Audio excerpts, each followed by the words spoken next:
Welcome to today's training. Hopefully you're somewhere that it is sunny. Where I am, it's a little bit rainy. I'm on the East Coast. I see that we have registrants from all over.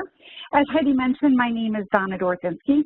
I have been in the business a pretty long time. I spent the first 15 years in big pharma working on the sponsor side of things in early development, and the last 15 years with just-in-time GCP. I work with pharma companies, biotech companies, CROs, and even sites in helping them maintain regulatory compliance. And a huge part of what I do is in this space of TMF. Definitely recognize as a subject matter expert in TMF and inspection readiness. You may have heard me present it. Programs related to this topic, I'm a member of the TMF Reference Model Steering Committee, previously known as the DIA Reference Model. We are now just the Reference Model. And I'm a founding member of the Society of Nursing Scientists, Innovators, Entrepreneurs, and Leaders. It's an organization that focuses on nurses bringing innovations to patients.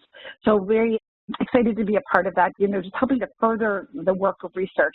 And I'm a member of the Board of Trustees at a university. Today's topic, we will be looking at regulatory expectations regarding TMF and eTMF management, right? Our goal is to bring drugs to patients. The vehicle for doing that is regulatory approval. And so we need to make sure that when the time comes to get our drug approved, we are ready from a trial master file perspective. We'll talk about a lot of regulatory findings. My goal is that you can talk about 2 of those findings and then think about how a CAPA, corrective action, preventative action plan that you could do to address those findings. And then we'll talk about preparing for a plan related to a regulatory inspection. So this slide's present in every presentation I do because from my perspective, the TMF is the story of your study. It's a standalone set of documentation that really should not require a lot of explanation. It supports the story of what happened during your study.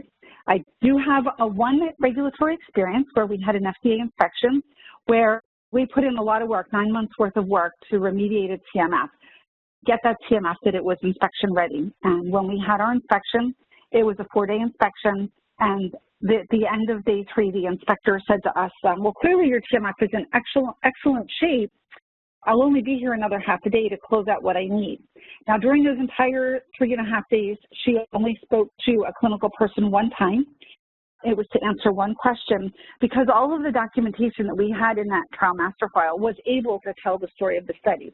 And while I've never had that experience again, and I'm convinced that that inspector was probably headed on vacation that day and wanted to get out of there and get on their vacation, it was an awesome experience. And it's what I strive for whenever I think about how we prepare a TMF for a regulatory inspection.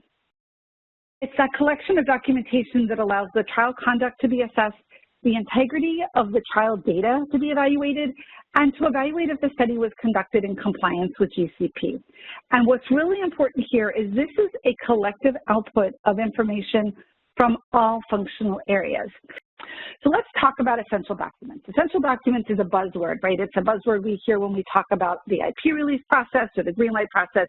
It is part of ICH E6. It is defined as the essential documents as those documents that individually and collectively permit the evaluation of the conduct of the trial, the quality of the data, and compliance with the documents of investigator, sponsor, and monitor with standards of GCP. And so very similar to what I talked about with the TMF, right? The definition from ICH pretty much reflects what I said earlier constitutes your trial master file. In 2016, ICH released the final version of their revision 2, the integrated addendum. There's a couple of things that they did with this that really help us really allowed us to better define the expectations around the trial master file.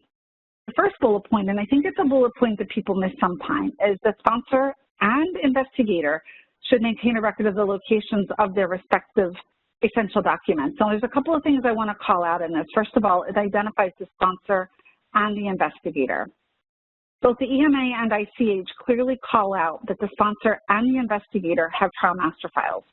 So we think of the investigator site file, and we think about the TMF.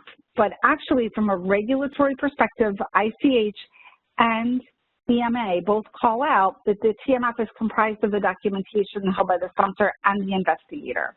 And so they are required to maintain a location of where their documents are held. And we'll be talking about this a lot day. But one of the things we know is that even if you have an eTMF, 100% of our documents are not located in one location, right? Because there's no way. There isn't software that I'm aware of out there, an eTMF out there, that can put everything into their system in a human readable format.